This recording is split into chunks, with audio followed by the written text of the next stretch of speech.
Le vent glacial de janvier cinglait les Champs-Élysées comme une lame acérée.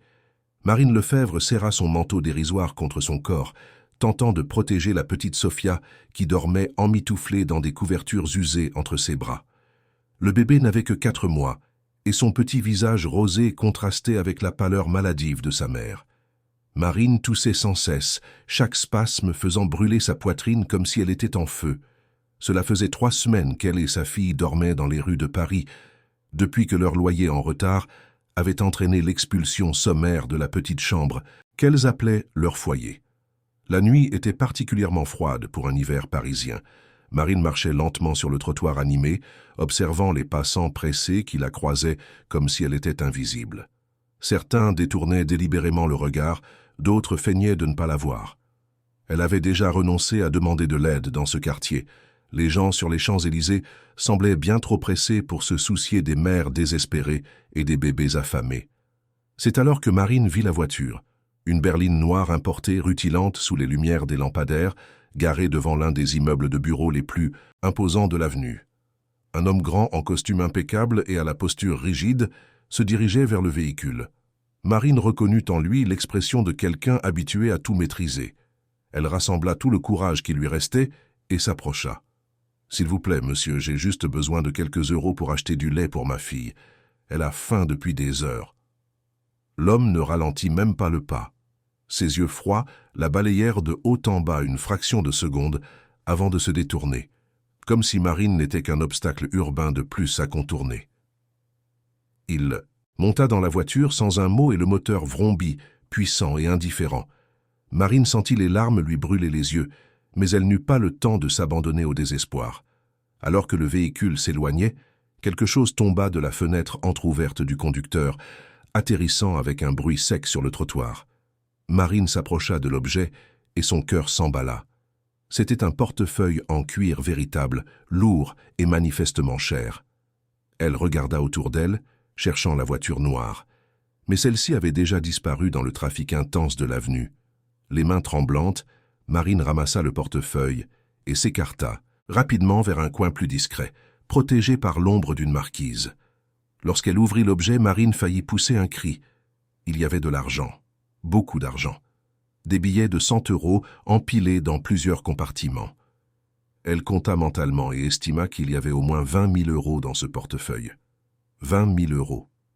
Assez pour louer une chambre pendant des mois, acheter des vêtements et des médicaments pour Sophia, se nourrir correctement, peut-être même trouver un vrai travail si elle avait une adresse fixe. Cet argent était la différence entre la vie et la poursuite de ce cauchemar dans la rue. Sophia remua dans les bras de Marine, émettant un léger gémissement de faim. Ce son brisa le cœur de sa mère.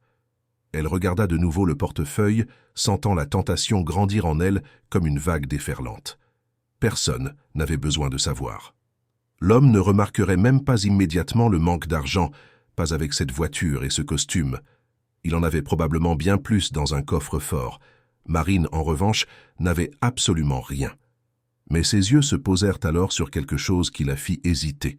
Dans le compartiment des papiers, il y avait une vieille photographie, légèrement décolorée sur les bords. Marine la retira avec précaution et l'examina sous la faible lumière du lampadaire.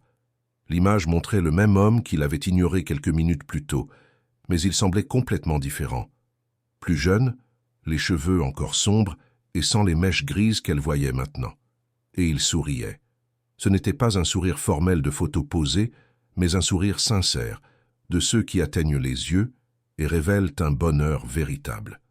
À côté de lui, une fillette d'environ 5 ans, avec des tresses et une robe à fleurs, lui serrait le cou avec une joie évidente. Marine retourna la photo et trouva une inscription délavée au dos, écrite à la main d'une délicate calligraphie féminine. « Pour mon amour, Raphaël, et notre petite Isabelle. Été 2010. » Marine sentit quelque chose d'étrange lui serrer la poitrine. Cet homme froid et distant avait été un père. Il avait aimé quelqu'un au point de porter cette photo sur lui pendant toutes ces années. Qu'était-il arrivé à cette enfant souriante? Pourquoi semblait-il si vide maintenant? Sophia pleura plus fort et Marine berça automatiquement sa fille, essayant de la calmer. Elle regarda de nouveau l'argent, puis la photo, puis son bébé. La bataille intérieure était cruelle. Chaque cellule de son corps lui criait de garder cet argent, que c'était son salut. Mais quelque chose de plus profond, quelque chose que même la faim et le désespoir ne parvenaient pas à effacer complètement, lui murmurait autre chose. C'était la même voix qui la poussait à chanter pour Sofia tous les soirs, même lorsqu'elle était trop épuisée pour bouger. La voix qui lui rappelait que, peu importe à quel point elle était tombée bas, elle était toujours la mère qui voulait que sa fille grandisse en connaissant le bien du mal. Marine referma le portefeuille avec un soupir tremblant. Elle savait ce qu'elle devait faire, même si chaque fibre de son être luttait contre cette décision. Elle devait rendre cet argent, non par bonté naïve ou parce qu'elle croyait que le monde était juste, mais parce que si elle gardait cet argent, elle devrait vivre en sachant qu'elle avait volé. Elle devrait un jour regarder Sofia et lui expliquer que l'honnêteté n'a d'importance que lorsque c'est pratique. Et Marine ne pouvait pas faire ça. Elle examina les papiers dans le portefeuille et trouva le nom de l'homme, Raphaël Lambert. Il y avait aussi une carte de visite professionnelle avec une adresse sur les Champs-Élysées même. Lambert Immobilier. PDG. Marine reconnut le nom de l'entreprise. Elle avait vu le logo sur plusieurs immeubles de la ville. Cet homme n'était pas seulement riche, il était puissant. Et elle s'apprêtait à faire quelque chose que beaucoup considéreraient comme complètement insensé. Marine rangea le portefeuille dans son sac à dos usé, le protégeant avec soin. Elle regarda Sofia, qui s'était finalement rendormie, et murmura doucement « Maman va faire quelque chose de très risqué, mon amour, mais je te promets que c'est pour nous. Je te promets que ça va bien se passer. » La marche jusqu'à l'immeuble de Lambert Immobilier n'était pas longue en distance, juste quelques pâtés de maisons plus haut sur l'avenue, mais pour Marine, malade et épuisée, cela ressemblait à un voyage impossible. Chaque pas coûtait un effort monumental. Sa vision se brouillait parfois. De petits points noirs dansaient à sa périphérie.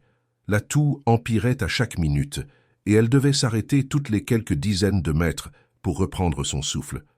Quand elle arriva enfin à l'entrée de l'immeuble, une tour de verre et d'acier qui s'élevait imposante contre le ciel nocturne, Marine sentit ses jambes flageoler. Un agent de sécurité en uniforme lui bloqua immédiatement le passage, son visage crispé par une expression de mépris à peine dissimulée. « Circulez, ce n'est pas un endroit pour les gens comme vous. » Marine essaya d'expliquer, mais sa voix sortit rauque et faible. « Je dois parler à monsieur Raphaël Lambert, c'est urgent. J'ai quelque chose qui lui appartient. » L'agent de sécurité rit, un son cruel et moqueur. « Bien sûr. Et moi, je suis un ami personnel du président. Partez avant que j'appelle la police. » Je ne mens pas. Marine ouvrit son sac à dos avec des doigts tremblants et montra le portefeuille, le gardant hors de portée de l'homme. « Ce portefeuille est à lui. Il l'a fait tomber dans la rue il y a un instant. Je veux juste le lui rendre. » L'agent de sécurité plissa les yeux, clairement méfiant. Il prit la radio attachée à sa ceinture. « Laissez-moi vérifier ça. Mais si vous essayez une arnaque, vous allez le regretter. » Marine attendit, serrant fort Sofia dans ses bras, pendant que l'agent de sécurité parlait à voix basse dans sa radio. Après quelques minutes qui parurent des heures, il éteignit l'appareil et la regarda avec une expression légèrement surprise. « Vous pouvez monter. 22e étage. Mais au moindre mouvement suspect, la police vous attendra à la sortie. » L'ascenseur était couvert de miroirs et climatisé, un contraste saisissant avec le monde glacial et hostile du dehors. Marine vit son reflet et faillit ne pas se reconnaître. Le visage pâle et creusé, les lèvres gercées, les yeux cernés de profondes ombres. Elle semblait avoir vieilli de 10 ans au cours des 3 dernières semaines. Sofia, au moins, paraissait encore en bonne santé, bien que trop maigre pour un bébé de 4 mois. Les portes de l'ascenseur s'ouvrirent directement sur un bureau luxueux. Sol en marbre, meubles design moderne, œuvres d'art au mur. Et là, debout derrière un immense bureau en bois sombre, se tenait Raphaël Lambert. Il la dévisagea avec une expression mêlant surprise et irritation. « Que voulez-vous » Sa voix était froide, tranchante comme du verre brisé. Marine fit un pas en avant, chancelante. « Je suis venu vous rendre votre portefeuille, monsieur. Vous l'avez fait tomber en sortant de votre voiture. » Raphaël fronça les sourcils et vérifia les poches de sa veste. Ses yeux s'écarquillèrent légèrement lorsqu'il réalisa que le portefeuille n'y était effectivement pas. « Donnez-le-moi. » Marine tendit le portefeuille et Raphaël le prit brusquement, l'ouvrant pour en inspecter le contenu. Il compta l'argent, vérifia les cartes, examina chaque compartiment. Son expression devint progressivement moins hostile, remplacée par quelque chose qui s'approchait de la confusion. Tout y est. Raphaël la fixa avec une méfiance renouvelée. Pourquoi l'avez-vous rendu? Vous auriez pu garder l'argent, Dieu sait que vous semblez en avoir plus besoin que moi. Marine prit une profonde inspiration, sentant sa tête tourner. Parce qu'il n'est pas à moi. Parce que j'ai encore de la dignité, même si je n'ai plus rien d'autre. Et parce que je voulais vous demander quelque chose, monsieur. Quelque chose que l'argent ne peut pas acheter. Raphaël haussa un sourcil, croisant les bras. Bien sûr. Il y a toujours une arrière-pensée. Que voulez-vous? De l'argent? Un emploi? Laissez-moi deviner. Vous allez me faire chanter en disant que vous auriez pu garder le portefeuille, mais que vous avez été gentille de le rendre. Alors maintenant, je vous dois quelque chose. Non. Marine sentit les larmes menacées de déborder, mais elle se força à garder son sang-froid. Je veux que vous preniez soin de ma fille, juste pour un temps, jusqu'à ce que je puisse me rétablir. Le silence qui suivit fut assourdissant. Raphaël la dévisagea comme si elle venait de dire la chose la plus absurde du monde. Puis il se mit à rire, un rire sec sans humour. « Vous êtes folle, complètement folle. Vous croyez que je vais simplement accepter de m'occuper de l'enfant d'une inconnue? Avez-vous la moindre idée de ce que vous demandez? Je sais ce que ça peut paraître. » Marine fit un pas de plus, sa voix devenant désespérée. « Mais je suis malade, très malade. Et si je cherche de l'aide dans les hôpitaux publics, ils vont me prendre ma fille. Ils vont nous séparer et la placer dans un foyer. Je ne peux pas laisser ça arriver. Elle est tout ce que j'ai. J'ai juste besoin de temps pour me soigner, pour me relever. Après, je viendrai la chercher, je vous le promets. » Raphaël secoua la tête, son expression se durcissant à nouveau. « Ce n'est pas mon problème. Vous devez vous adresser aux organismes compétents. L'aide sociale à l'enfance, les foyers. Vous ne pouvez pas simplement débarquer dans le bureau de quelqu'un et lui demander de s'occuper de votre enfant. C'est insensé. S'il vous plaît. » Marine sentit les larmes couler enfin. « J'ai rendu votre portefeuille. J'aurais pu prendre cet argent et résoudre mes problèmes pendant des mois. Mais j'ai choisi d'être honnête. J'ai choisi de faire ce qui est juste. Maintenant, je vous demande, je vous supplie, de m'aider, pas par obligation, mais parce qu'une partie de vous s'en soucie encore. J'ai vu la photo de votre fille. Vous savez ce que c'est que d'aimer un enfant. Vous savez ce que c'est que de vouloir le protéger de tout. » La mention de la photo fit Raphaël se raidir complètement. Son visage, déjà froid, devint un masque de pierre. « Vous ne savez rien de moi. Rien. Et vous n'avez pas le droit de mentionner ma fille. Sortez. Maintenant. » Mais Marine ne put répondre.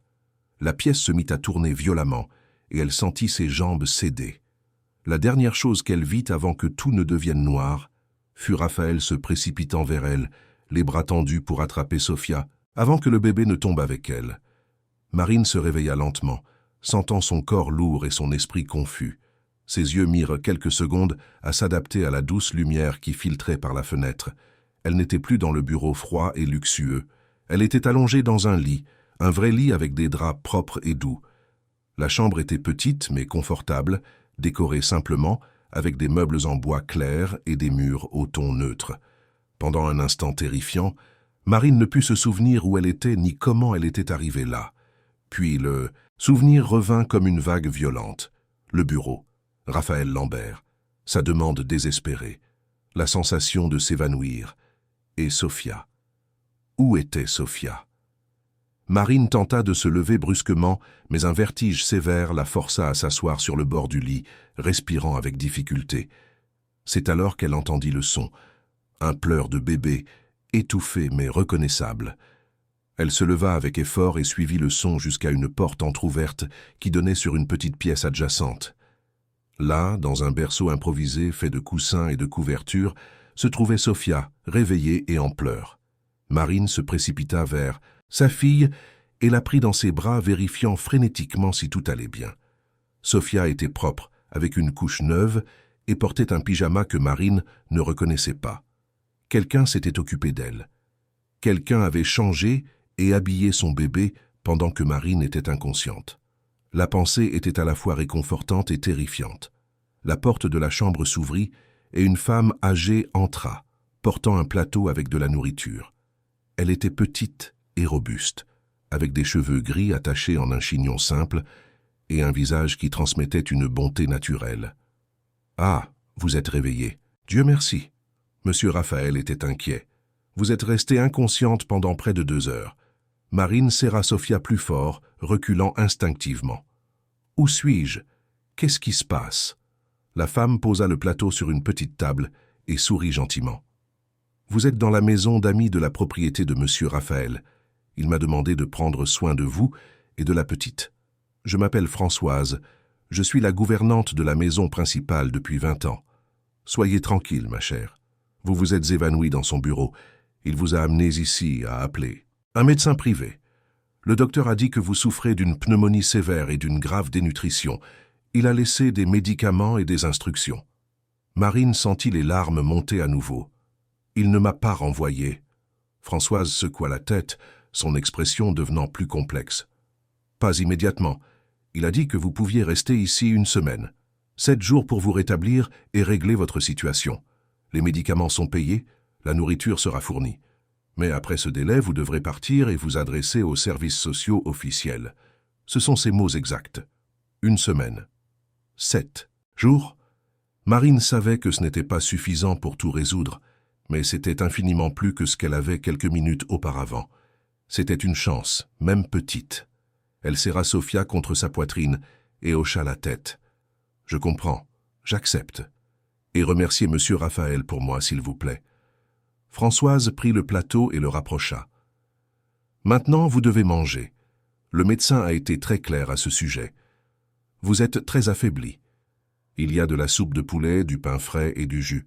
Rien de lourd pour ne pas faire de mal à votre estomac. » Marine mangea lentement, sentant son corps la remercier pour chaque cuillerée de soupe chaude. Elle n'avait rien mangé d'aussi consistant depuis des semaines. Sophia téta puis s'endormit paisiblement, et Marine permit enfin à son corps de se détendre. Françoise resta dans la chambre un moment, rangeant les choses et expliquant où se trouvait la salle de bain, les serviettes propres et les vêtements qu'elle avait mis de côté pour Marine pendant que les siens étaient lavés. « Puis-je vous poser une question ?» Marine regarda la gouvernante avec une curiosité prudente. « Pourquoi a-t-il fait ça? Pourquoi? Monsieur Raphaël m'a-t-il amené ici au lieu de simplement appeler une ambulance ou de me renvoyer ?» Françoise soupira, s'asseyant sur la chaise à côté du lit. « Je travaille pour Monsieur Raphaël depuis de nombreuses années, ma chère. Je l'ai vu changer après qu'il a perdu sa famille. Il n'était pas comme ça avant. C'était un homme chaleureux, gentil, toujours souriant. Mais après ce qui s'est passé, il s'est complètement refermé. Il est devenu froid, distant. Je pense qu'une partie de lui a reconnu quelque chose en vous. Peut-être le désespoir d'une mère essayant de protéger sa fille. Peut-être le souvenir du temps où il luttait lui aussi pour protéger la sienne. Qu'est-il arrivé à sa fille ? Demanda doucement Marine. Françoise détourna le regard, sa voix devenant plus basse. Ce n'est pas à moi de raconter cette histoire, ma chère. Mais sachez que Monsieur Raphaël porte de profondes blessures, et parfois les gens blessés font des choses inattendues lorsqu'ils sont confrontés à la douleur des autres. Marine passa les jours suivants dans une routine de convalescence attentive. Elle prenait ses médicaments religieusement, mangeait les repas que Françoise apportait 3 fois par jour et se reposait dès que Sophia dormait. Sa toux commença à s'améliorer progressivement et ses forces revenaient peu à peu dans son corps épuisé. Françoise était une compagnie constante et réconfortante, racontant des histoires sur Paris, apprenant à Marine à faire des choses simples comme préparer de la bouillie pour Sophia et offrant des conseils maternels que Marine absorbait avec gratitude. Mais pendant tout ce temps, Marine ne vit pas Raphaël une seule fois. La maison d'amis était séparée de la demeure principale par un petit jardin bien entretenu, et bien que Marine puisse voir l'imposante bâtisse par la fenêtre, il n'y avait aucun signe de mouvement ou de présence du propriétaire. C'était comme s'il avait disparu après les avoir amenés là, accomplissant son devoir moral, mais gardant une distance émotionnelle absolue. La 3e nuit, quelque chose changea. Marine venait de coucher Sophia quand elle entendit des pas à l'extérieur. Elle jeta un coup d'œil par la fenêtre et vit Raphaël marcher dans le jardin, les mains dans les poches de son pantalon, la tête basse. Il semblait simplement marcher sans but, perdu dans ses pensées. Marine l'observa s'arrêter de temps en temps, regardant le ciel nocturne, avant de poursuivre sa promenade, solitaire, Il y avait quelque chose de profondément mélancolique dans cette scène, un homme clairement tourmenté, errant sur sa propre propriété comme un fantôme piégé entre le passé et le présent. Marine ressentit une pointe inattendue d'empathie. Quoi qu'il lui soit arrivé, il était évident qu'il portait encore un poids écrasant. Sofia se réveilla au milieu de la nuit en pleurant de manière inconsolable. Marine essaya tout, l'allaiter, changer sa couche, la bercer, chanter doucement, mais rien ne fonctionnait. Le bébé pleurait avec une intensité que Marine n'avait jamais vue auparavant, et elle commença à paniquer, craignant que quelque chose n'aille pas. Elle était sur le point de réveiller Françoise quand la porte s'ouvrit brusquement. Raphaël se tenait sur le seuil, toujours en vêtements décontractés, clairement réveillé par les pleurs de l'enfant. Il entra sans demander la permission, son expression sérieuse et inquiète. « Qu'est-ce qui se passe? Elle est malade ?» Marine secoua la tête, désespérée. « Je ne sais pas. Elle n'arrête pas de pleurer. J'ai tout essayé, mais rien ne marche. Je ne sais pas quoi faire. » Raphaël hésita une seconde avant de tendre les bras. « Laissez-moi essayer. » Marine resta paralysée, laissait sa fille dans... Les bras de cet homme inconnu allaient à l'encontre de tous ses instincts maternels. Mais il y avait quelque chose dans la voix de Raphaël, une note de compréhension qui n'était pas là auparavant. Les mains tremblantes, elle lui passa Sofia. Raphaël prit le bébé avec une familiarité surprenante, la positionnant contre son épaule selon un angle spécifique. Il se mit à marcher dans la chambre d'un pas rythmé, se balançant doucement tout en murmurant quelque chose de trop bas pour que Marine l'entende. Progressivement, miraculeusement, les pleurs de Sofia commencèrent à diminuer. En quelques minutes, elle ne faisait plus que sangloter doucement, puis se tut complètement, se blottissant contre la poitrine de Raphaël. Marine observa en silence, stupéfaite. « Comment avez-vous fait ?» Raphaël continua de bercer l'enfant quelques minutes de plus avant de répondre, sa voix basse et rauque. « Ma fille avait des coliques quand elle était bébé. J'ai appris qu'elle se calmait dans cette position précise, avec un mouvement constant. Il semble que ça marche aussi pour d'autres enfants. » Il passa encore 10 minutes à marcher dans la chambre, s'assurant que Sofia était complètement endormie avant de la rendre délicatement à Marine. Le bébé soupira de contentement dans les bras de sa mère et continua de dormir paisiblement. Marine regarda Raphaël avec un mélange de gratitude et de confusion. « Merci. Je ne sais pas ce que j'aurais fait si vous n'étiez pas venu. » Raphaël détourna le regard, comme s'il était mal à l'aise avec les remerciements. « Elle a dû avoir un peu de gaz. C'est courant à cet âge. Françoise peut vous apprendre quelques massages qui aident à prévenir ça. » Il y eut un long moment de silence.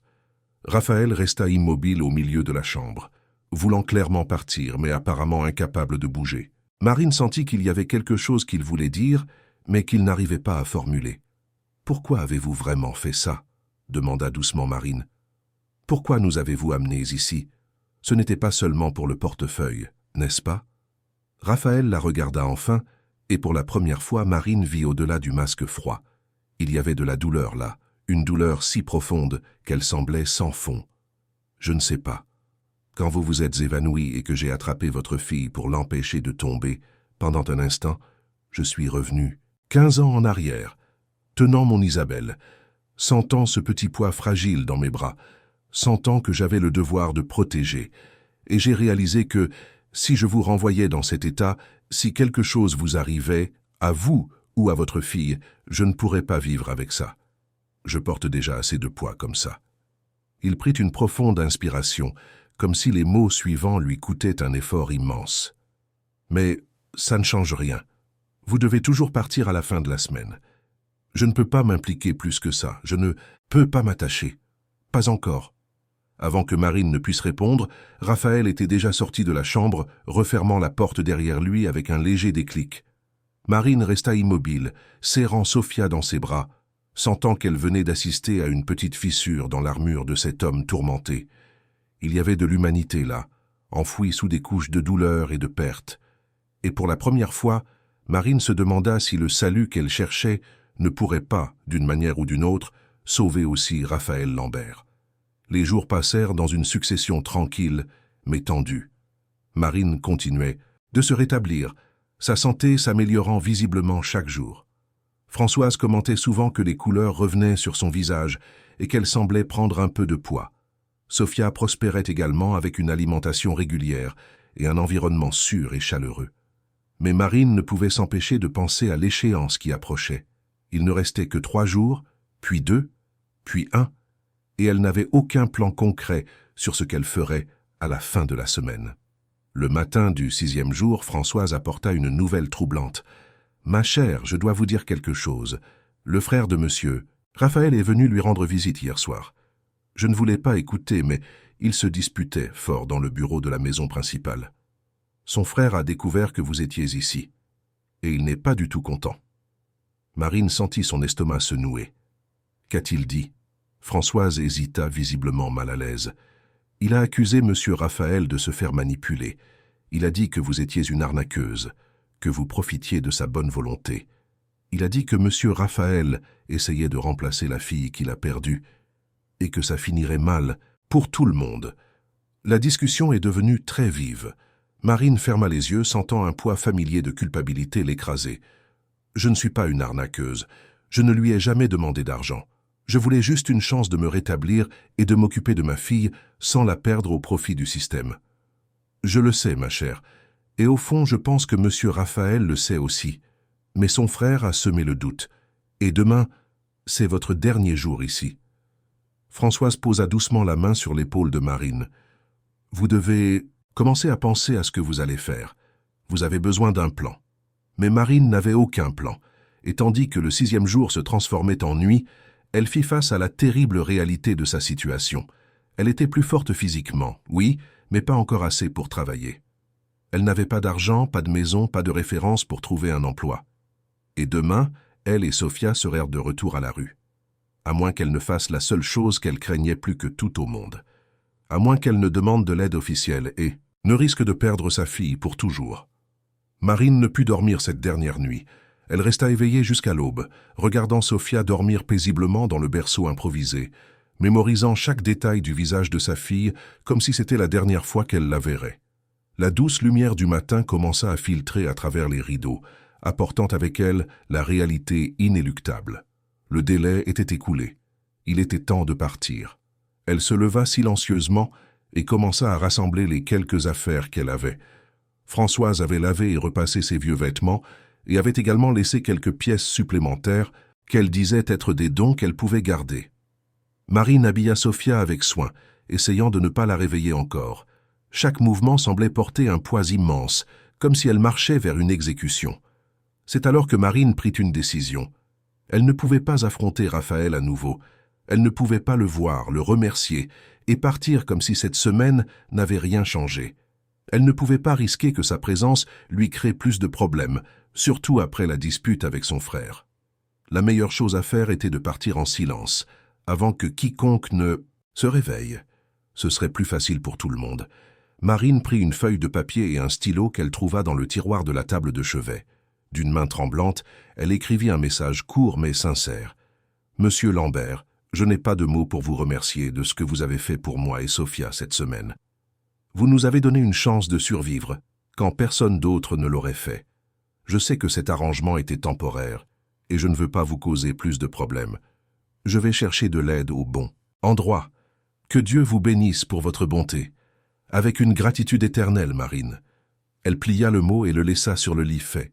Puis, elle prit Sofia dans ses bras, ainsi que le sac à dos maintenant un peu plus lourd avec les vêtements donnés, et sortit de la maison d'amis. Le jardin était silencieux à l'aube, seul le chant des oiseaux rompait le silence. Marine jeta un dernier regard à la demeure principale, où toutes les fenêtres étaient encore sombres, et commença à marcher vers le portail. Elle avait parcouru la moitié du chemin quand elle entendit une voix derrière elle. « Où croyez-vous aller ?» Marine se retourna brusquement et trouva Raphaël debout sur la terrasse de la maison principale. Il était en tenue de sport. Clairement, il venait de se réveiller, ou peut-être n'avait-il même pas dormi. Son expression était illisible dans la faible lumière de l'aube. « Je partais. » Marine garda la voix ferme, malgré son cœur qui battait la chamade. « Le délai est écoulé. Je ne veux plus abuser de votre hospitalité. » Raphaël descendit les marches de la terrasse et s'approcha d'elle d'un pas mesuré. « Vous alliez partir sans rien. Dire, sans même un merci en personne. J'ai laissé un mot. Marine ajusta Sofia dans ses bras, sentant le bébé bouger. J'ai pensé que ce serait plus facile comme ça, pour nous tous. Raphaël s'arrêta à quelques mètres d'elle, croisant les bras. Plus facile? Il rit sans humour. Vous n'avez aucune idée de l'endroit où vous allez, n'est-ce pas? Vous n'avez pas d'argent, pas de plan concret. Vous allez retourner à la rue et votre état va probablement s'aggraver à nouveau. Et votre fille finira exactement là où vous le craignez, le plus. Marine sentit les larmes lui brûler les yeux, mais elle se força à le regarder. Je trouverai quelque chose. Je chercherai des foyers, des programmes sociaux, n'importe quoi. Je ne peux pas rester ici. Votre frère a raison. Je profite de vous, et ce n'est pas juste.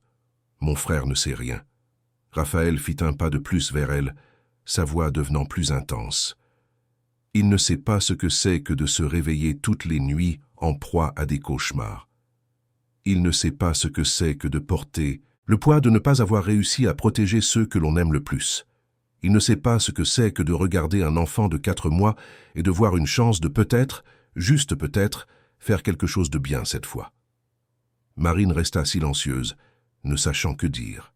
Raphaël passa la main dans ses cheveux, un geste de frustration et de confusion. Pendant toute cette semaine, j'ai essayé de garder mes distances. J'ai essayé de me convaincre que ce n'était qu'un arrangement temporaire, un acte de charité et rien de plus. Mais cette nuit-là, quand j'ai calmé votre fille, quelque chose s'est brisé en moi. Et j'ai réalisé que je ne veux pas que vous partiez. Pas comme ça. Le cœur de Marine fit un bond. Que voulez-vous dire? Je dis de rester. 1 semaine de plus. Ou 2. Le temps qu'il vous faudra pour vraiment vous rétablir et élaborer un plan solide. Françoise peut vous aider à chercher des programmes de réinsertion sociale, à préparer des CV, à trouver des ressources. Mais faites-le de la bonne manière, pas en fuyant à l'aube comme une voleuse. Marine secoua la tête, les larmes coulant enfin. Je ne peux pas faire ça. Je ne peux pas continuer à dépendre de vous, je l'ai déjà trop fait.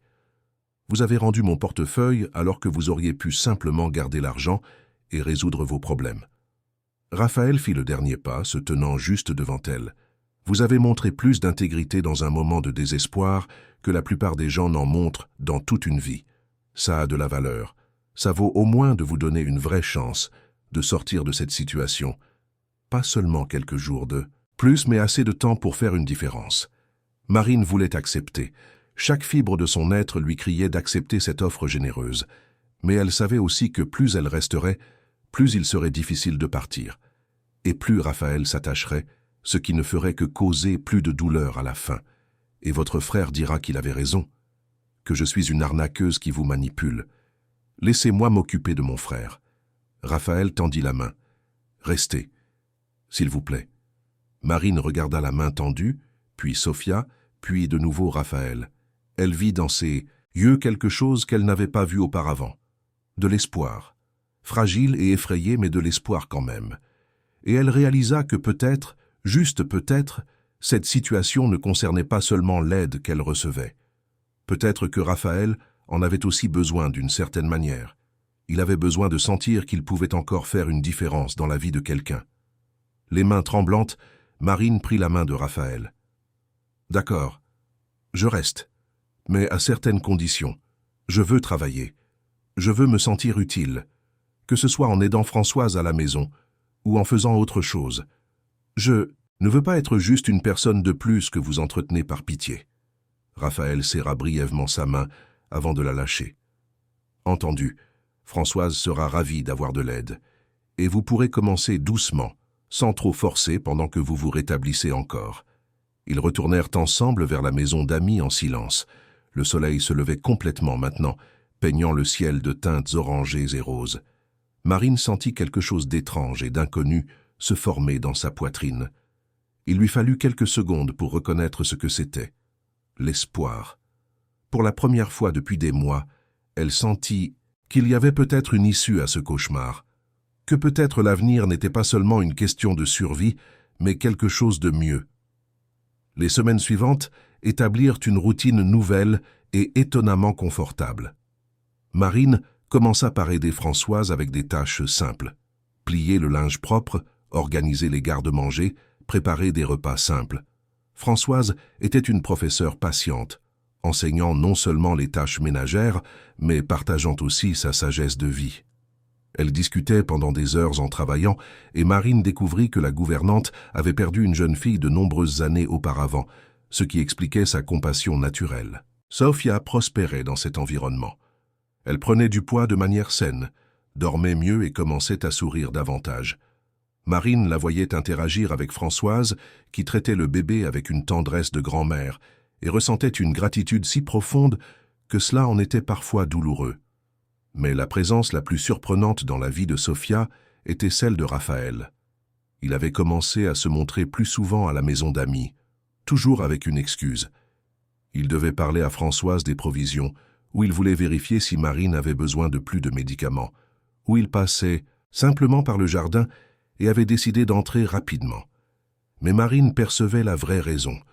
Il voulait voir Sofia. Et plus que ça, il semblait avoir besoin de la voir. Un après-midi, Marine le trouva dans le petit salon de la maison d'amis, assis sur le fauteuil à bascule que Françoise avait apporté, avec Sofia endormie dans ses bras. Il regardait le bébé avec une expression de tendresse si profonde que Marine resta paralysée sur le seuil, ne voulant pas interrompre le moment. Raphaël murmurait quelque chose à l'enfant endormi, des mots que Marine ne pouvait pas entendre complètement, mais qui semblaient porter des décennies de douleur et de nostalgie. Quand Raphaël remarqua enfin sa présence, il fut légèrement embarrassé, comme s'il avait été surpris en train de faire quelque chose d'intime. « Excusez-moi. » Elle pleurait et Françoise était occupée, alors j'ai pensé la calmer. Marine entra dans la pièce et s'assit sur le canapé voisin. « Vous n'avez pas à vous excuser, vous êtes doué avec elle. Elle vous adore. » Raphaël reporta son regard sur Sofia, une ombre traversant son visage. « Elle ne me connaît pas assez pour m'aimer. Elle répond juste au réconfort que n'importe quel adulte pourrait lui offrir. Ce n'est pas vrai. » Marine se pencha en avant. « Les bébés ressentent les choses. Ils sentent quand quelqu'un se soucie vraiment d'eux. Et Sofia le sent en vous, de la même manière qu'elle le sentait avec moi quand je n'avais plus rien à offrir que mon amour. » Il y eut un long silence. Raphaël continua de se balancer doucement, ses yeux ne quittant jamais le visage de Sofia. « Ma fille aurait son âge maintenant. Elle aurait 15 ans dans quelques mois. Une adolescente rebelle qui me donnerait probablement du fil à retordre avec ses petits amis et ses envies de sortir. » Il sourit tristement. « Je donnerais tout pour avoir ses problèmes. Je donnerais tout pour avoir un jour de plus avec elle. » Marine sentit son cœur se serrer. « Françoise m'a un peu raconté ce qui est arrivé à votre famille. » Raphaël se raidit légèrement. « Qu'est-ce qu'elle vous a raconté exactement ?» Marine choisit ses mots avec soin.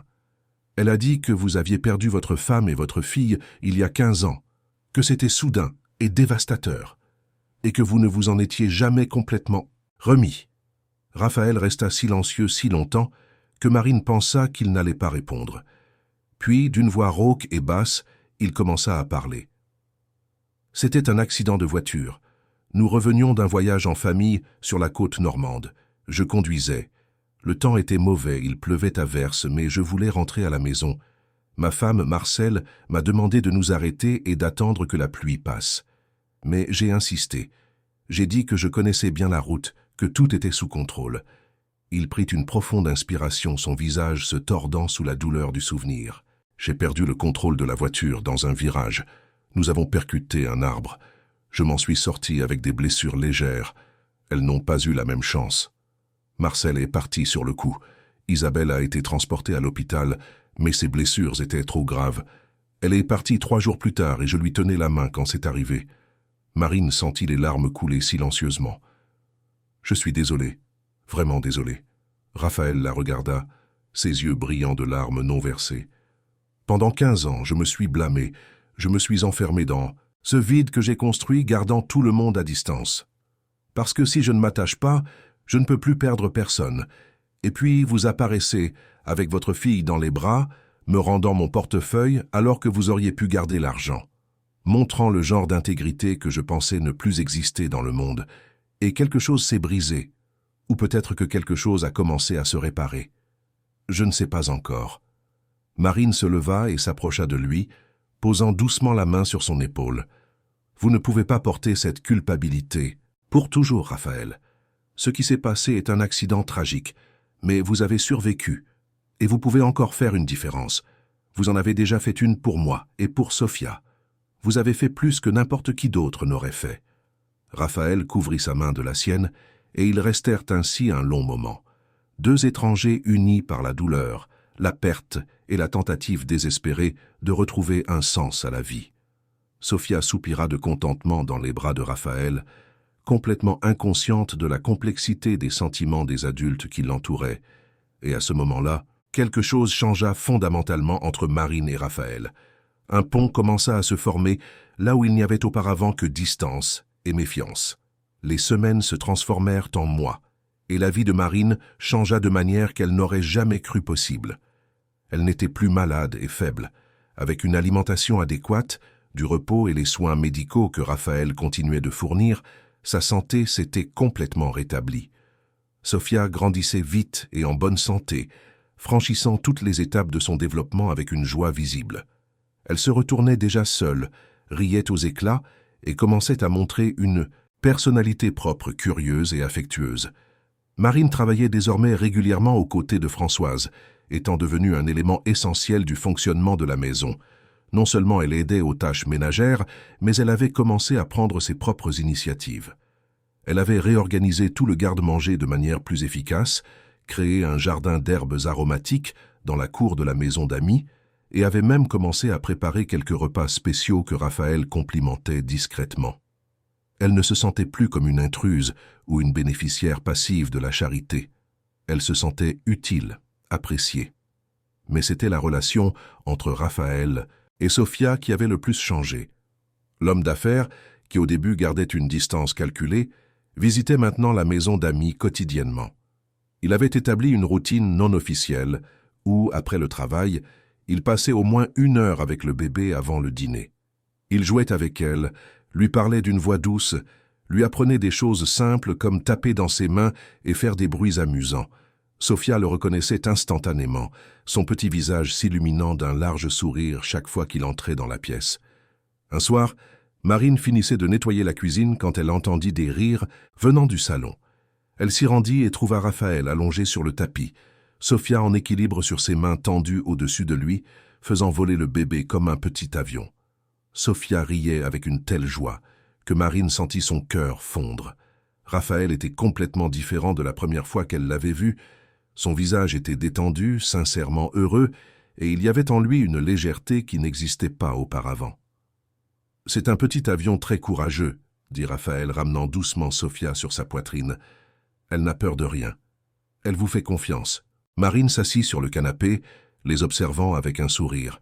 « Elle sait que vous ne la laisseriez jamais tomber. » Raphaël tourna la tête pour regarder Marine, tout en gardant Sofia confortablement blottie contre lui. « Parfois, j'ai peur de ça, de cette confiance. Et si j'échouais à nouveau? Et si je n'arrivais pas à la protéger quand elle en aura besoin ?»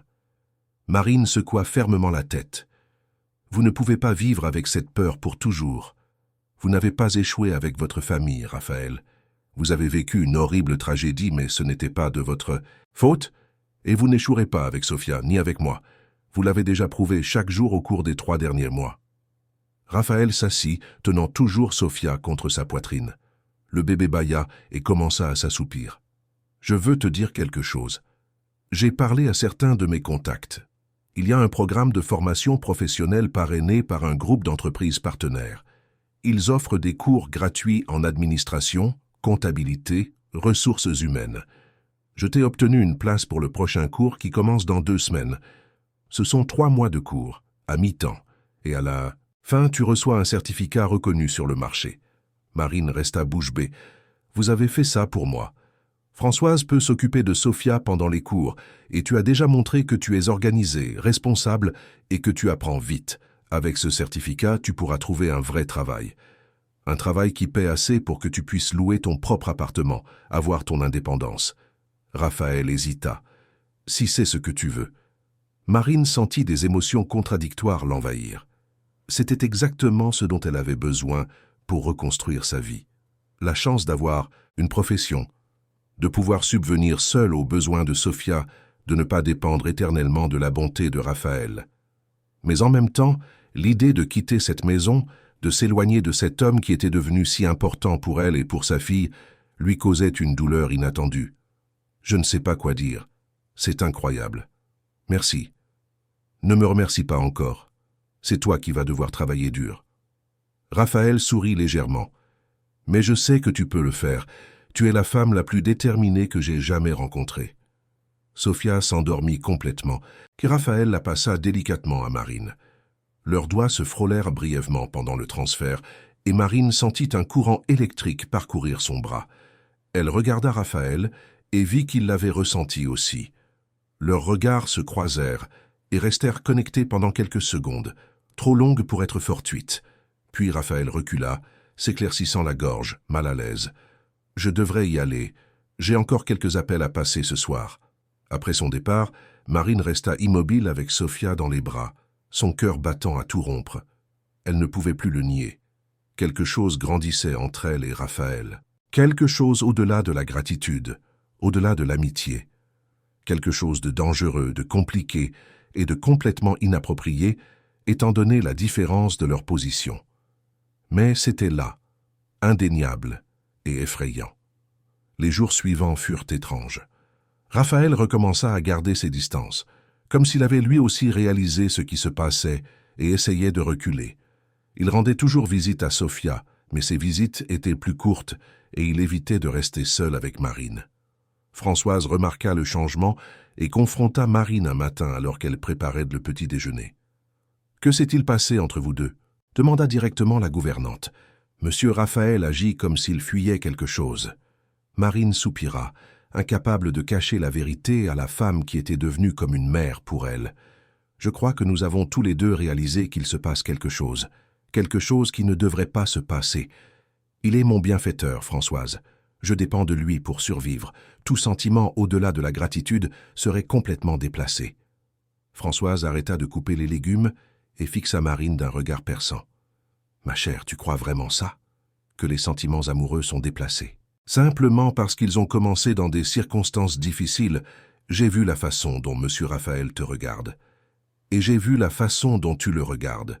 Ce n'est pas seulement de la gratitude, c'est une vraie connexion. C'est un soin mutuel. Ce sont deux personnes qui se sont trouvées au bon moment, même si les circonstances étaient toutes mauvaises. » Marine secoua la tête, les larmes menaçant de déborder. « Mais comment cela pourrait-il fonctionner?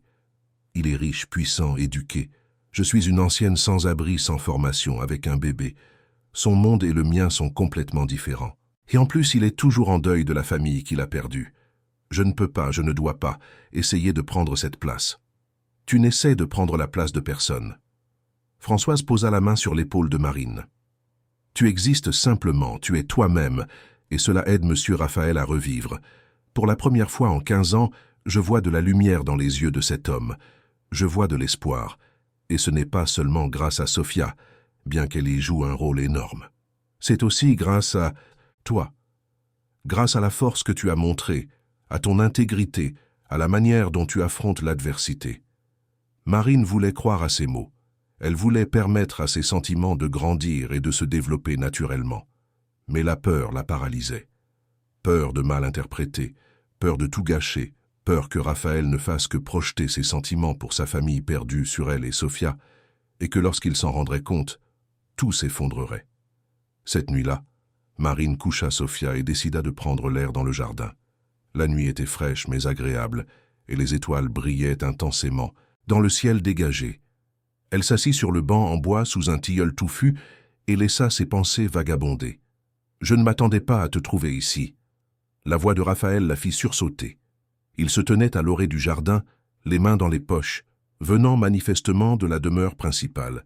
« Puis-je me joindre à toi ?»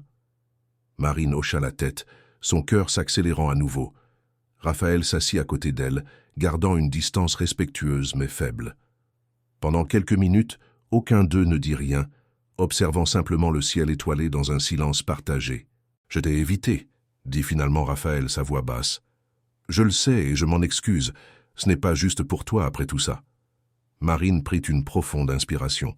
« Pourquoi m'évitais-tu » Raphaël se tourna pour la regarder, et sous la douce lumière de la lune, ses yeux semblaient vulnérables et effrayés. « Parce que j'ai réalisé quelque chose ces derniers mois, quelque chose qui me terrifie plus que tout. J'ai réalisé que je développe des sentiments pour toi, des sentiments qui vont bien au-delà d'aider quelqu'un dans le besoin ou de ressentir la satisfaction de faire une bonne action, des sentiments réels et profonds. Et ça me fait peur parce que j'avais juré que je ne laisserais plus jamais ça arriver. J'avais juré que je ne m'attacherais plus jamais à personne. Marine sentit son monde entier basculer avec ces mots. Il ressentait la même chose. Ce n'était pas seulement elle. « Je ressens la même chose », murmura-t-elle, « et j'ai aussi terriblement peur. Parce que tu m'as sauvé, Raphaël. Tu nous as sauvés, ma fille et moi, quand personne d'autre ne s'en souciait. Comment puis-je être sûr que ce que je ressens est réel? Et pas seulement une gratitude extrême? Parce que je connais la différence entre la gratitude et l'amour. » Raphaël se rapprocha légèrement. « Parce que ces 3 derniers mois, je t'ai vu grandir et te renforcer. Je t'ai vu travailler dur, t'occuper de ta fille avec un dévouement qui m'impressionne chaque jour. J'ai vu ta gentillesse avec Françoise, ta patience pour apprendre de nouvelles choses, ta détermination à devenir indépendante. Et je suis tombé amoureux de chaque petit détail de ce parcours. Pas de la femme désespérée qui a rendu mon portefeuille, mais de la femme forte et résiliente que tu es. » Marine sentit les larmes couler librement maintenant. « Mais et ta famille? Et si tu essayais juste de remplacer ce que tu as perdu? Et si dans quelques mois tu te rends compte que tu as fait une erreur ?» Raphaël prit délicatement ses mains entre les siennes. « J'aimais profondément Marcel, et Isabelle était mon monde entier. Rien ni personne ne peut remplacer ce que j'avais avec elle. Et il m'a fallu des années pour comprendre qu'il ne s'agit pas de remplacement. Il s'agit de permettre à mon cœur de s'ouvrir à nouveau à quelque chose de nouveau et de différent. Tu n'es pas Marcel. Sophia n'est pas Isabelle, et je n'essaie pas de recréer le passé. J'essaie de construire un avenir où je ne suis pas seulement un homme vide errant dans une demeure trop grande.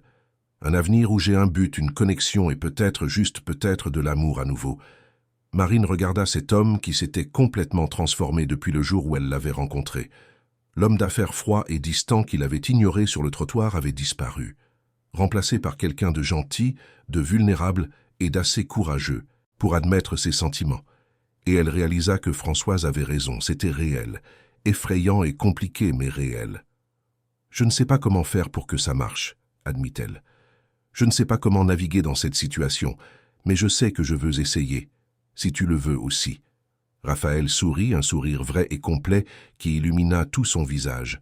« Je le veux, plus que tout. » Ils restèrent assis là, dans le jardin, pendant encore 1 heure, parlant de leurs peurs et de leurs espoirs, du passé et des futurs possibles. Il n'y eut ni baiser ni grande déclaration dramatique. Juste 2 adultes, admettant leur vulnérabilité et décidant de donner une chance à l'inattendu. C'était délicat, nouveau et parfaitement imparfait.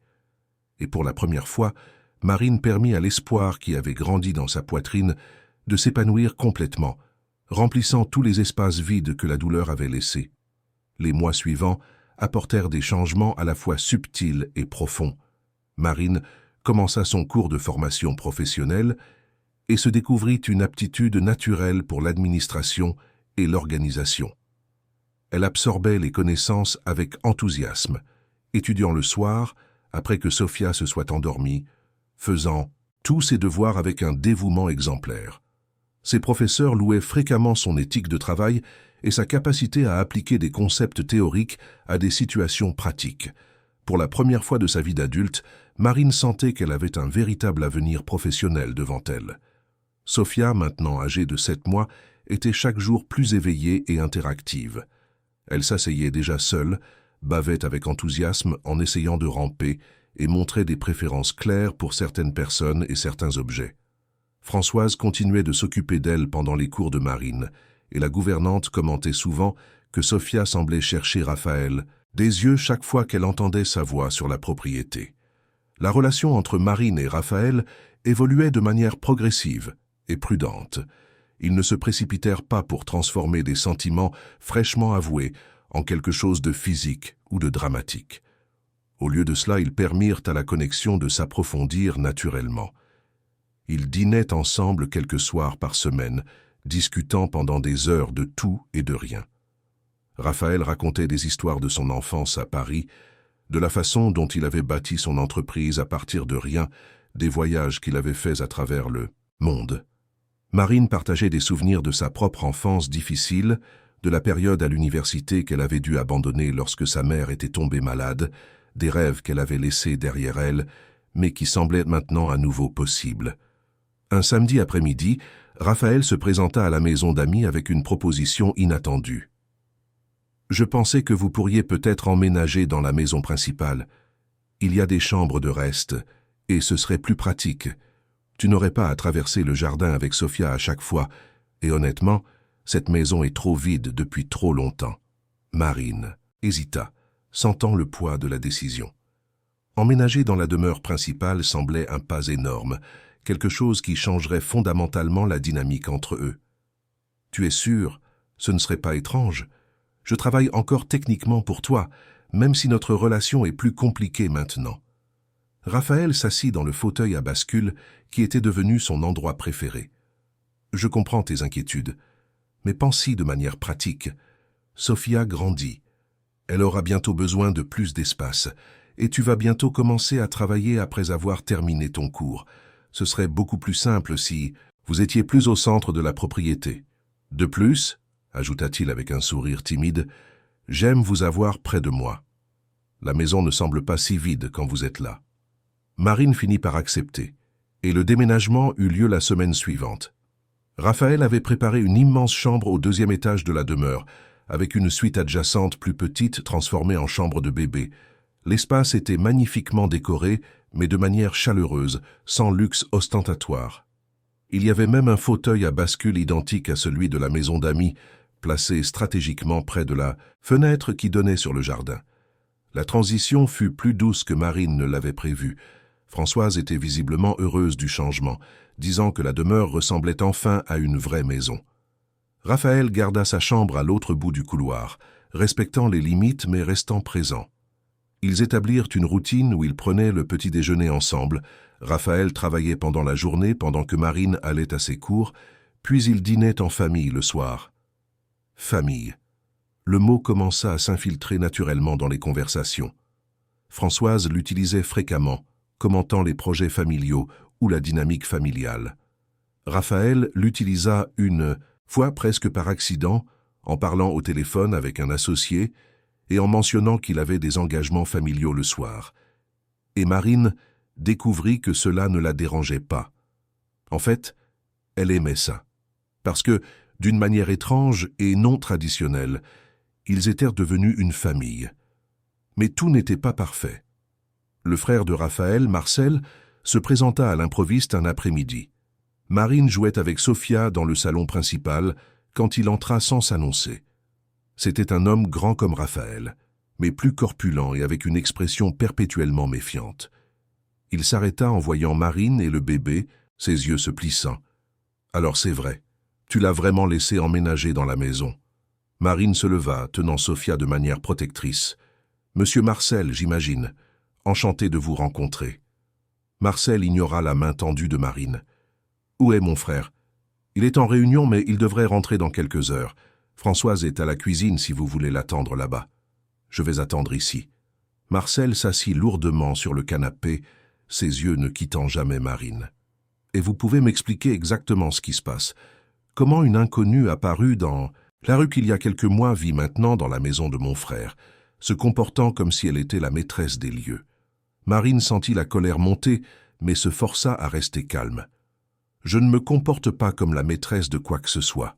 Votre frère nous a gentiment offert un endroit où rester, pendant que je me rétablis et que je me forme professionnellement.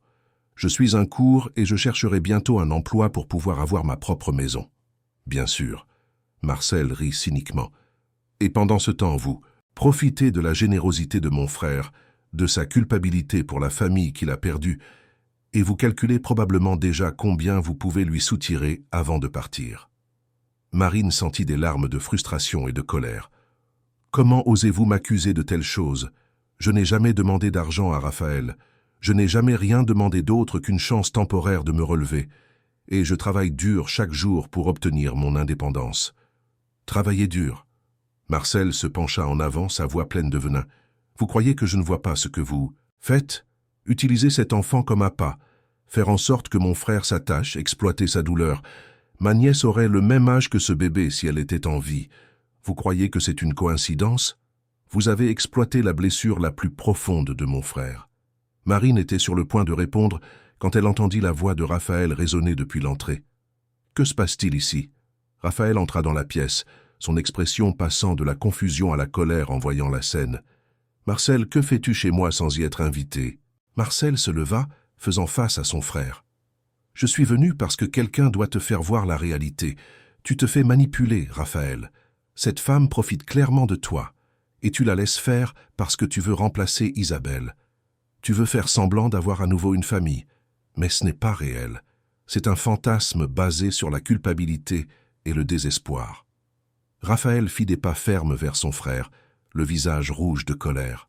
« Tu n'as pas le droit de venir chez moi et de parler ainsi à Marine.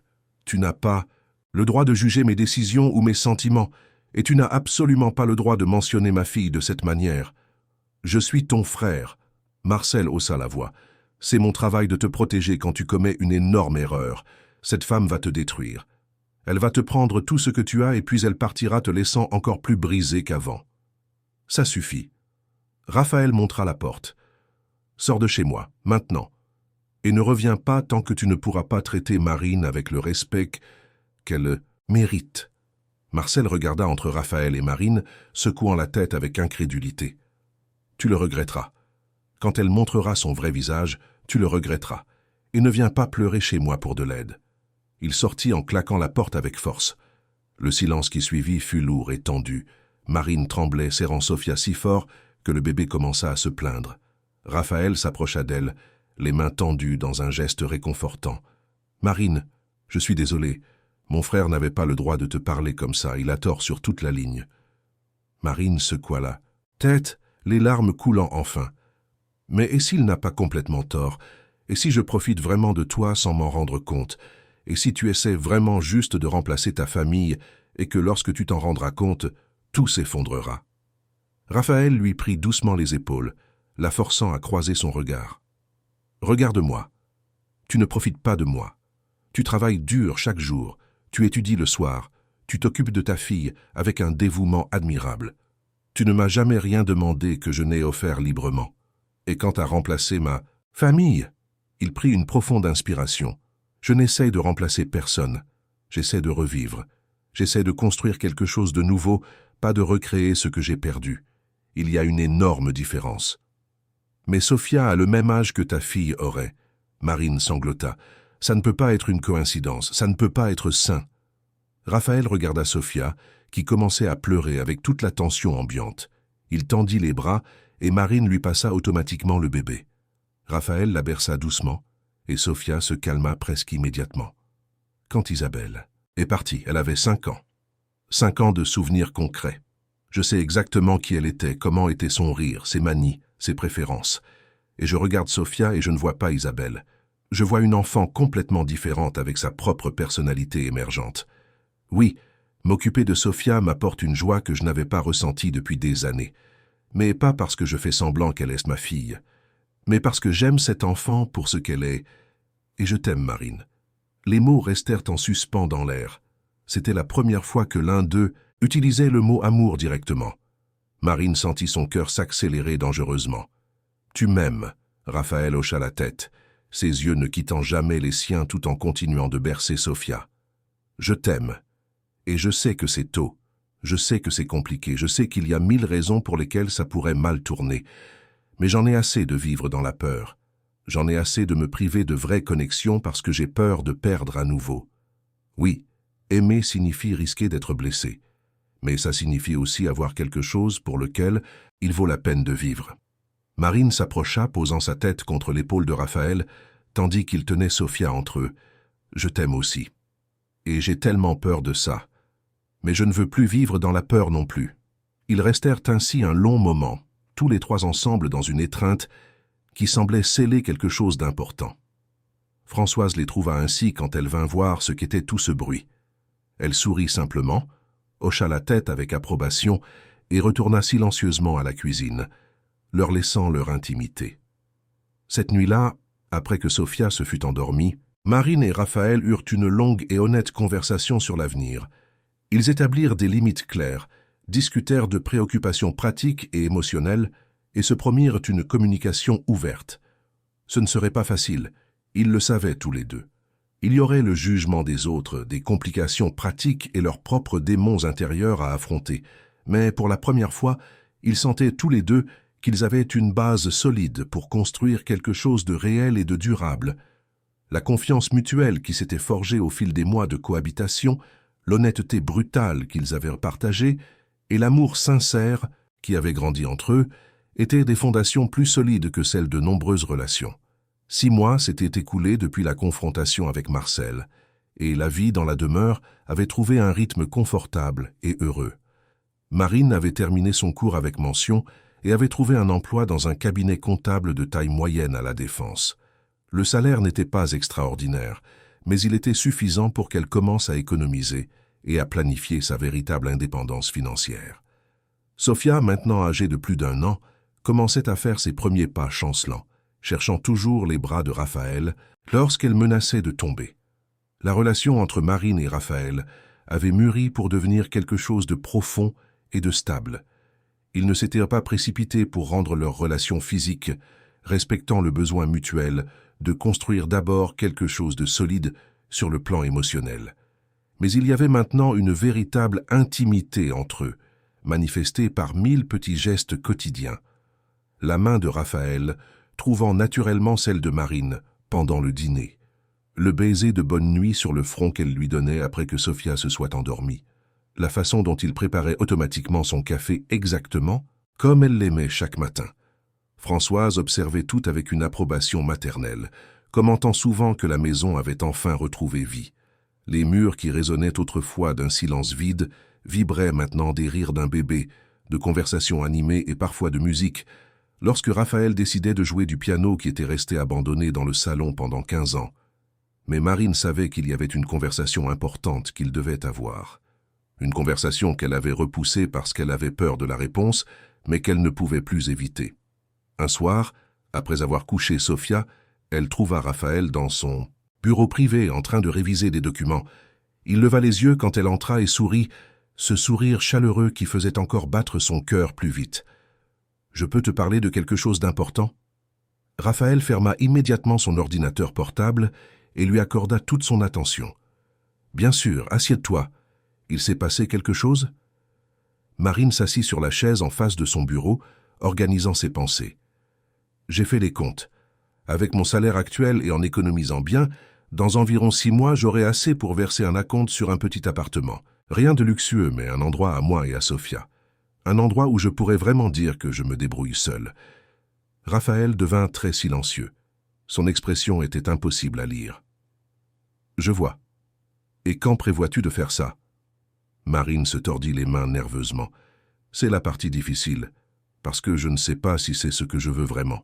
Ces derniers mois, cette maison est devenue notre foyer. Sophia te voit comme son père, Françoise est comme sa grand-mère. Et toi, elle prit une profonde inspiration, tu es devenue la personne la plus importante de ma vie. Mais je ne peux pas non plus rester ici indéfiniment comme ta dépendante. Ce ne serait juste pour aucun de nous. » Raphaël se leva et se dirigea vers la fenêtre, regardant le jardin éclairé par la lune. « Tu sais quelle était ma plus grande peur quand j'ai réalisé que je tombais amoureux de toi ?» demanda-t-il sans se retourner. « C'était la peur qu'un jour tu décides que tu devais prouver ton indépendance en partant, que tu sentirais que tu devais être seul pour être vraiment libre. Et je le comprendrais. Parfaitement. Mais ça me détruirait aussi. » Il se tourna pour la regarder et il y avait des larmes dans ses yeux. « Marine, tu n'es pas ma dépendante. Tu es ma partenaire, mon égale. Le fait que j'ai plus d'argent ne change rien à ça. Ce que j'ai matériellement est sans importance comparé à ce que tu as apporté dans ma vie. Tu m'as rendu mon humanité. Tu m'as appris à revivre. Tu m'as donné une raison de me lever le matin, autre que simplement aller au travail et rentrer dans une maison vide. » Marine se leva et s'approcha de lui. « Mais les gens jugeront toujours. Ils diront toujours que j'ai profité de toi, que je suis une opportuniste qui a utilisé ma fille pour accéder à ta richesse. Laisse-les parler. » Raphaël lui prit les mains. « Je me fiche de l'opinion des étrangers. Je ne me soucie que de toi, de moi et de Sophia.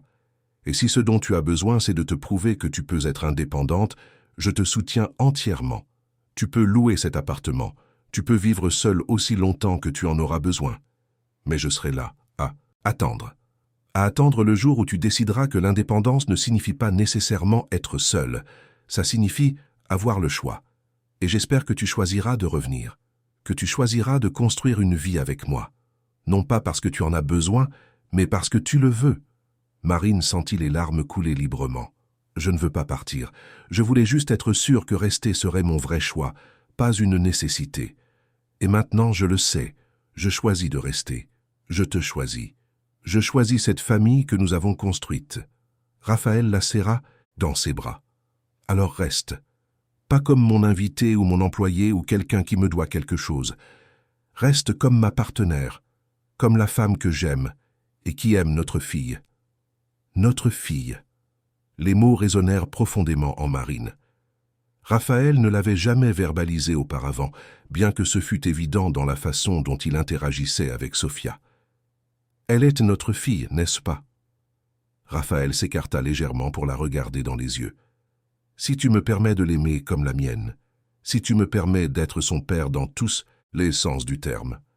Je sais que je ne suis pas son père biologique, mais je l'aime comme si je l'étais, et je veux être présent pour chaque étape, chaque réussite, chaque défi. Je veux être la personne qu'elle cherche quand elle tombe, celui qui lui apprend à faire du vélo, qui l'emmène à l'école le premier jour. Marine hocha la tête, sanglotant maintenant. Je le veux aussi. Je veux que tu sois son père. Tu l'es déjà, Raphaël. Tu l'es déjà de toutes les manières qui comptent. Ils s'embrassèrent alors pas pour la première fois, mais d'une manière différente, plus profonde, plus engagée. Un baiser qui scellait non seulement un amour romantique, mais un engagement familial, un avenir partagé, une volonté d'affronter le monde ensemble. Les mois suivants apportèrent des changements formels et émotionnels. Raphaël engagea un avocat pour entamer la procédure légale de reconnaissance de paternité de Sophia, ce que Marine soutint entièrement. Ce ne serait ni simple ni rapide, mais il était important pour tous que ce lien soit officiellement reconnu. Marine commença également une thérapie, ce que Raphaël avait gentiment suggéré pour traiter tout le traumatisme des mois passés dans la rue et la rapidité avec laquelle sa vie avait changé. La thérapeute l'aida à comprendre qu'accepter de l'aide ne diminuait pas sa force et que construire une vie avec quelqu'un ne signifiait pas perdre son indépendance. Sophia grandissait vite, une enfant joyeuse et curieuse qui appelait Raphaël papa et Marine maman, sans aucune confusion sur l'identité de ses parents. Françoise commentait souvent qu'elle n'avait jamais vu un enfant plus aimé ou plus heureux. La relation avec Marcel resta tendue. Il ne visitait plus la demeure et ne maintenait qu'un contact minimal avec Raphaël pour des questions d'affaires familiales. Mais Raphaël s'en était accommodé, disant que certains ponts étaient trop brûlés pour être reconstruits, et que c'était bien ainsi. Un après-midi pluvieux de printemps, 2 ans après cette nuit froide où Marine avait rendu le portefeuille, Raphaël lui demanda de le retrouver dans le bureau de la maison. Marine entra et le trouva debout près de la même fenêtre où ils avaient eu tant de conversations importantes, tenant une petite boîte en velours. Le cœur de Marine s'emballa.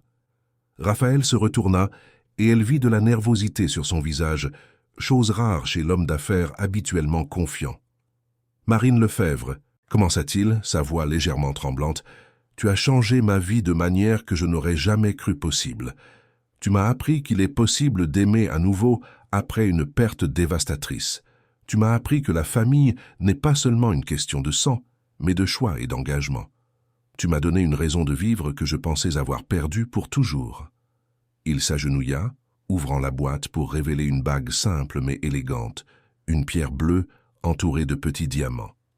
« Je n'essaie pas de remplacer le passé ou de recréer ce que j'ai perdu. Je construis un nouvel avenir avec toi. Et je veux rendre cela officiel aux yeux du monde. Veux-tu m'épouser ?» Marine ne put parler pendant plusieurs secondes, des émotions intenses traversant sa poitrine. Elle pensa à la façon dont sa vie avait radicalement changé, comment cette décision de rendre le portefeuille au lieu de garder l'argent l'avait menée à ce moment. Comment un acte d'intégrité dans son moment le plus désespéré avait ouvert des portes qu'elle n'aurait jamais imaginé exister. « Oui », dit-elle enfin, des larmes de joie coulant librement. « Oui, je veux t'épouser. » Raphaël lui passa la bague au doigt et se releva, l'attirant dans un baiser profond. Quand ils se séparèrent, ils souriaient et pleuraient en même temps. C'est alors qu'ils entendirent des bruits venant de la porte. Sophia était là, s'appuyant sur le chambranle, ayant marché seule depuis sa chambre. Derrière elle se tenait Françoise, un mouchoir aux yeux, visiblement émue. « Papa, maman !» s'exclama Sophia de sa voix encore enfantine, tendant ses petits bras vers eux. Raphaël la prit dans ses bras et tous les trois s'étreignirent. Françoise entra dans le bureau se joignant à l'étreinte familiale. À cet instant, dans cette pièce, une famille complètement non conventionnelle, mais profondément réelle était scellée. Le mariage eut lieu 6 mois plus tard, une cérémonie petite et intime dans le jardin de la demeure. Seuls les amis proches et les associés de confiance furent invités. Marcel ne vint pas mais envoya une carte sans message, juste sa signature, ce que Raphaël interpréta comme un premier petit pas vers une éventuelle réconciliation. Sophia fut la demoiselle d'honneur, portant une petite robe blanche et transportant des pétales de rose dans un panier, ravissant tous les invités par son sérieux dans l'accomplissement de sa tâche. Marine portait une robe simple mais élégante, et alors qu'elle remontait l'allée improvisée dans le jardin vers Raphaël, elle pensa à tout son parcours. D'une nuit froide et désespérée sur les Champs-Élysées, à ce moment de pure joie. D'une femme qui avait tout perdu à quelqu'un, qui avait plus qu'elle n'aurait jamais cru possible. Pas en termes matériels, bien que ces choses aient certainement aidé, mais en termes d'amour, de famille et de but. Les vœux qu'ils échangèrent furent personnels et profondément émouvants. Raphaël promit d'aimer et de protéger non seulement Marine, mais aussi Sophia, d'être le père que la petite fille méritait et le partenaire dont Marine avait besoin. Marine promit de toujours conserver l'intégrité qui l'avait poussé à rendre ce portefeuille, de continuer à se battre pour son indépendance tout en construisant une vie partagée, et d'aimer Raphaël, non pas malgré ses cicatrices mais en les incluant, car elle faisait une partie de ce qui faisait de lui ce qu'il était. Lorsque le célébrant les déclara mari et femme, le baiser qu'ils partagèrent fut observé non seulement par les invités, mais aussi par Sophia qui applaudit avec enthousiasme, faisant rire tout le monde. Françoise pleura ouvertement, disant à qui voulait l'entendre qu'elle avait travaillé dans cette maison pendant 20 ans et ne l'avait jamais vue aussi pleine de vie et d'amour. La réception fut joyeuse et décontractée. Il y eut des discours émouvants, de la musique live, une nourriture délicieuse préparée par Françoise et son équipe. Et quand la nuit tomba et que les lumières du jardin furent allumées, créant une atmosphère magique, Raphaël et Marine dansèrent leur première danse en tant que mari et femme, tandis que Sophia dormait paisiblement dans les bras de Françoise, non loin de là. Pendant qu'ils dansaient, Raphaël murmura à l'oreille de Marine. « Merci d'avoir rendu mon portefeuille cette nuit-là. Merci de ne pas avoir abandonné. Merci de m'avoir appris à revivre. » Marine posa sa tête sur son épaule. « Merci d'avoir vu au-delà de la femme désespérée dans la rue, d'avoir vu qui je pouvais être, d'avoir donné une chance non seulement à moi mais à nous. » Les années suivantes apportèrent plus de croissance et de joie. Sophia grandit forte et en bonne santé, une petite fille intelligente et aimante qui n'avait aucun souvenir des jours difficiles et ne connaissait qu'un foyer rempli d'amour. Marine continua de travailler et de progresser professionnellement, étant finalement promue à un poste de direction dans son entreprise. Elle commença également à faire du bénévolat, aidant d'autres femmes dans des situations similaires à celles qu'elle avait vécues, utilisant sa propre histoire comme preuve qu'il était possible de se relever. Raphaël apprit lentement à laisser partir la culpabilité qu'il avait portée pendant 15 ans. La thérapie qu'il commença l'aida, tout comme l'amour de sa nouvelle famille. Il n'oublia jamais Marcel et Isabelle, mais il apprit à honorer leur mémoire tout en vivant pleinement le présent. Lui et Marine visitaient même leur tombe quelques fois par an, emmenant Sophia, lui expliquant qui étaient les personnes qui les avaient précédées et qui feraient toujours partie de l'histoire de la famille. Françoise continua d'être la force stabilisatrice de la maison, prenant finalement sa retraite officielle, mais choisissant de continuer à vivre sur la propriété dans une maison d'amis rénovée. Non pas comme employée, mais comme membre bien-aimé de la famille. Sophia l'appelait « mamie », et la gouvernante fondait complètement chaque fois qu'elle entendait ce mot. Avec le temps, même Marcel commença à se montrer occasionnellement pour les dîners de famille. La réconciliation fut lente et pleine de moments inconfortables, mais il finit par reconnaître, bien qu'il ne l'ait jamais admis verbalement, qu'il avait jugé Marine injustement. Voir le bonheur sincère de son frère et la famille aimante qu'il avait construite adoucit lentement son cynisme. Un soir spécial, 5 ans après cette nuit froide sur les Champs-Élysées, Marine couchait Sophia, maintenant âgée de 5 ans et demi. La petite fille la regarda avec ses yeux curieux et intelligents et demanda « Maman, comment papa et toi vous êtes-vous rencontrés ?» Marine sourit, caressant les cheveux de sa fille. « C'était une nuit très froide, mon amour, et papa avait fait tomber quelque chose de très important. Et maman le lui a rendu, même si elle aurait pu faire autre chose. Et ce petit acte de faire ce qui est juste a changé nos vies pour toujours. Pourquoi tu l'as rendu, maman ?» La question était sincèrement curieuse, sans aucun jugement. Marine réfléchit un instant. « Parce que je voulais que tu grandisses en sachant que certaines choses sont plus importantes que l'argent. L'intégrité, l'honnêteté, faire ce qui est juste, même quand c'est difficile. Ce sont ces choses qui définissent vraiment qui nous sommes, et à la fin, ces choix nous mènent là où nous devons être. » Sophia parut satisfaite de la réponse et se blottit sous les couvertures. « Je t'aime, maman, et j'aime papa aussi, et mamie Françoise. » Marine embrassa le front de sa fille. « Et nous t'aimons plus que tout au monde. » Elle sortit de la chambre et trouva Raphaël qui l'attendait dans le couloir. Il la serra dans ses bras et ils se dirigèrent ensemble vers leur propre chambre. Alors qu'ils se préparaient à dormir, Marine regarda par la fenêtre le jardin éclairé par la lune, le même jardin où tant de moments importants de leur parcours avaient eu lieu, et elle ressentit une gratitude profonde et écrasante pour chaque décision qui l'avait menée jusqu'ici, pour l'intégrité qu'elle avait conservée même dans son moment le plus désespéré, pour le courage d'accepter de l'aide, pour la volonté d'aimer à nouveau, et surtout pour la compréhension que la famille ne se présente pas toujours comme on l'attend, mais que lorsqu'elle se présente de la bonne manière, elle est plus précieuse que n'importe quel trésor. Fin de l'histoire. Chers auditeurs, nous espérons que l'histoire de Marine, Raphaël et Sophia a profondément touché vos cœurs.